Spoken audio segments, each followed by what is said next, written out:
وہ بیانیہ بناتے ہیں ریاستی جبر کا، وہ بیانیہ بناتے ہیں کہ حقیقی نمائندگی نہیں ہے ہماری،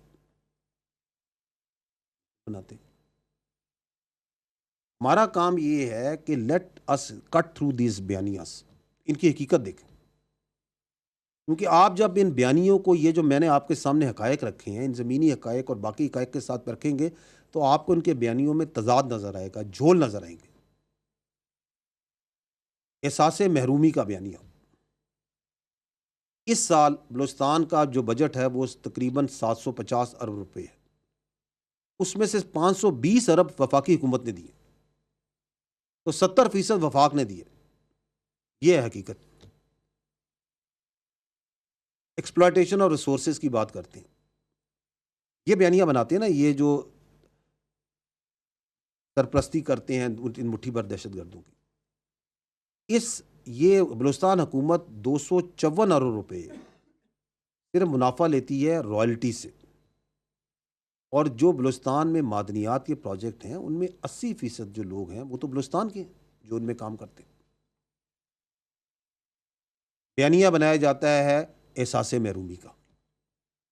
1947 میں پورے بلوچستان میں 375 کلومیٹر کے قریب سڑکیں تھیں، آج 25,000 کلومیٹر سڑک ہے، 8 قومی شاہراہیں ہیں۔ تعلیم کی بات کریں، اس کا تقریباً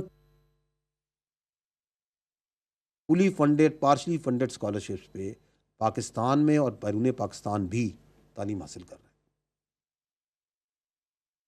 بلوچستان میں جو ٹیکنیکل ٹریننگ انسٹیٹیوٹس ہیں وہ زیادہ ہیں as compared to many other provinces. وہاں پہ 13 فل فلیج کیڈٹ کالجز ہیں، ملٹیپل ریزیڈینشل کالجز ہیں، یونیورسٹیز ہیں۔ انفراسٹرکچر بڑے پروجیکٹس کی بات کریں تو بلوچستان میں سی پیک ہے، گوادر ایئرپورٹ ہے، آغاز حقوق بلوچستان کے پروجیکٹس، خوشحال بلوچستان کے پروجیکٹس، 100 جو ڈیمز کے projects, solarised tube wells, Kachhi date processing plants Panjgur میں، and there are multiple projects جو وفاقی حکومت، صوبائی حکومتیں، ریاستی ادارے بلوچستان میں کرتے ہیں، کر رہے ہیں، کرتے آ رہے ہیں اور کرتے رہیں گے۔ تو یہ ہے حقیقت اس احساس محرومی کی، یعنی کہ پاکستان، ہم مانتے ہیں کہ پاکستان ایک ترقی پذیر ملک ہے، پاکستان کے اپنے لارجر اکنامک ایشوز ہیں، لیکن جو ہمارے وسائل ہیں اس میں بلوچستان کو خصوصی فوقیت حاصل ہے اور رہے گی۔ وہاں پہ ہم مانتے ہیں کہ وہاں پہ معاشی اور معاشرتی ترقی کا بہت سکوپ ہے، لیکن وہ ہو رہی ہے اور ہوتی رہے گی۔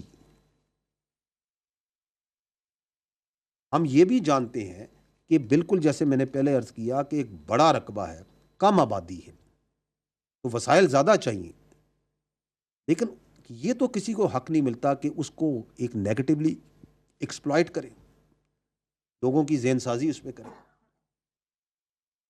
اب آپ دیکھیں یہ جو بیانیہ بنتا ہے کہ جی ہماری حقیقی نمائندگی نہیں ہے، میں یہ آپ سے سوال کرتا ہوں کہ آپ یہ بتائیں کہ بلوچستان میں کون سا سیاسی نظام ہے؟ وہی سیاسی نظام ہے جو باقی صوبوں میں ہے، جو پاکستان میں، کوئی ڈفرینٹ ہے وہاں پہ نمائندگی دینے کا نظام؟ It is the same. تمام جو سیاسی پارٹیاں ہیں چاہے وہ قومی لیول کی ہوں یا نچلے صوبے کے لیول پہ بھی ہوں، وہ بلوچستان کی سیاست میں بھرپور حصہ لیتی ہیں۔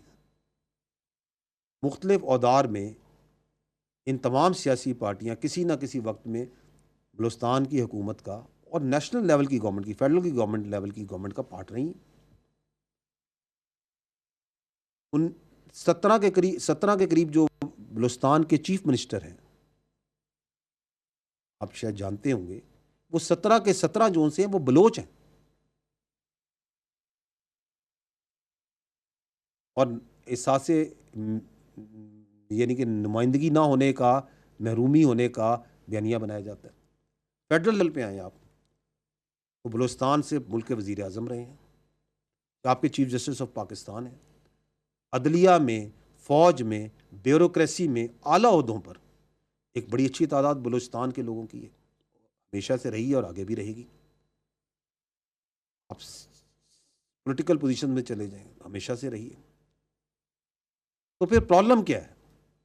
پرابلم یہ ہے کہ یہ جو بیانیے بنائے جاتے ہیں اس کے پیچھے ایک بیرونی حکمت عملی ہے، ایک سوچ ہے. اس کو فنڈنگ بھی آتی ہے، اس کو انٹلیکچوئل سپورٹ بھی وہاں سے ملتی ہے اور باقی سپورٹ بھی دی جاتی ہے کہ آپ یہ بیانیہ بنائیں احساس محرومی کا، آپ یہ بیانیہ بنائیں نمائندگی نہ ہونے کا، اور پھر وہ انکلوژن کام کرتے ہیں.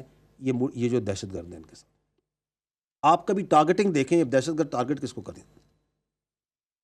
دے target everything which helps the development of Balochistan. وہ جو مزدور روڈ پہ کام کر رہا ہے اس کو بھی ٹارگیٹ کریں گے، انجینئرز کو.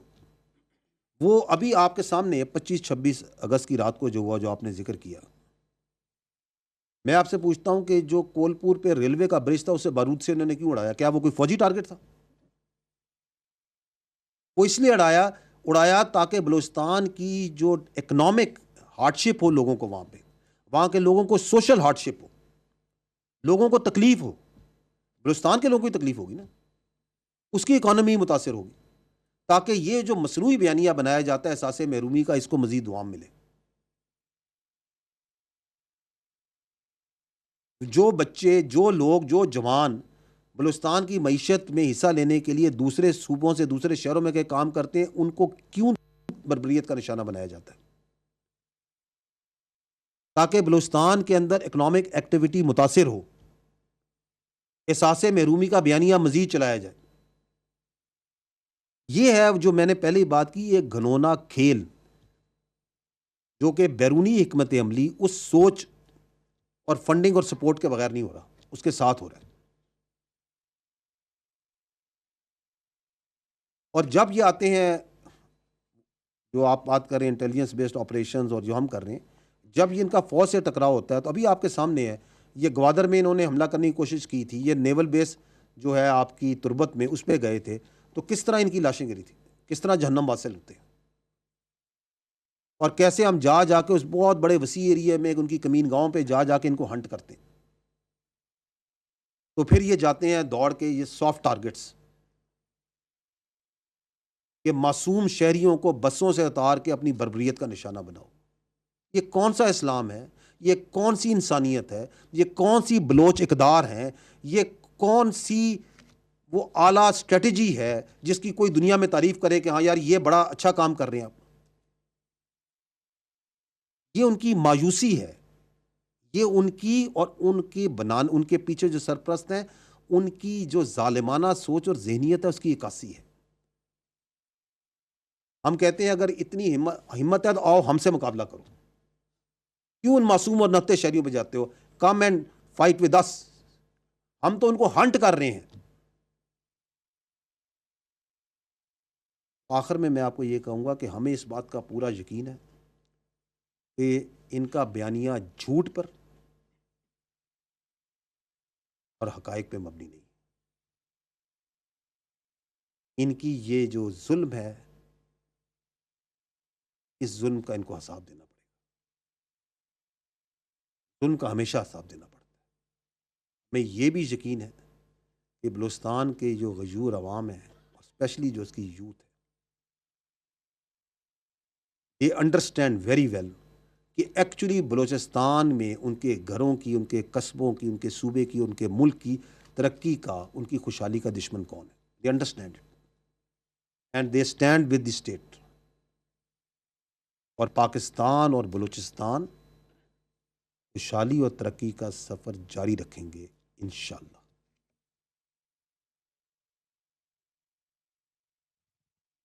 صدیق ساجد جی، ایک نیوز سے ابھی آپ نے فوج کے اندر خود احتسابی کی بات کی اور جنرل ریٹائرڈ فیض امیر کے کورٹ مارشل کی، تو جیسے جیسے کورٹ مارشل کی پروسیڈنگ آگے بڑھ رہی ہے، جو تحریک انصاف کے رہنما ہیں وہ ان خدشات کا اظہار کر رہے ہیں کہ جو بانی پی ٹی آئی ہیں ان کو فوجی تحویل میں لیا جا سکتا ہے، یا ان کے خلاف بھی فوجی جو ملٹری ایکٹ ہے اس کے تحت کارروائی ہو سکتی ہے. اس پر کیا کہیں گے؟ دیکھیں، میں نے آپ کو پہلے عرض کیا کہ ایک سبجوڈس میٹر ہے اور آپ کا سوال ہائپوتھیٹیکل بھی ہے، لیکن میں آپ کو یہ ضرور کہوں گا کہ فوجی قانون کے مطابق کوئی بھی شخص اگر کسی فرد کو یا افراد کو جو آرمی ایکٹ کے تابع ہوں ان کو اپنے ذاتی یا سیاسی مقاصد کے لیے استعمال کرے اور اس کے ثبوت اور شواہد موجود ہوں تو قانون اپنا راستہ خود بنا لے گا۔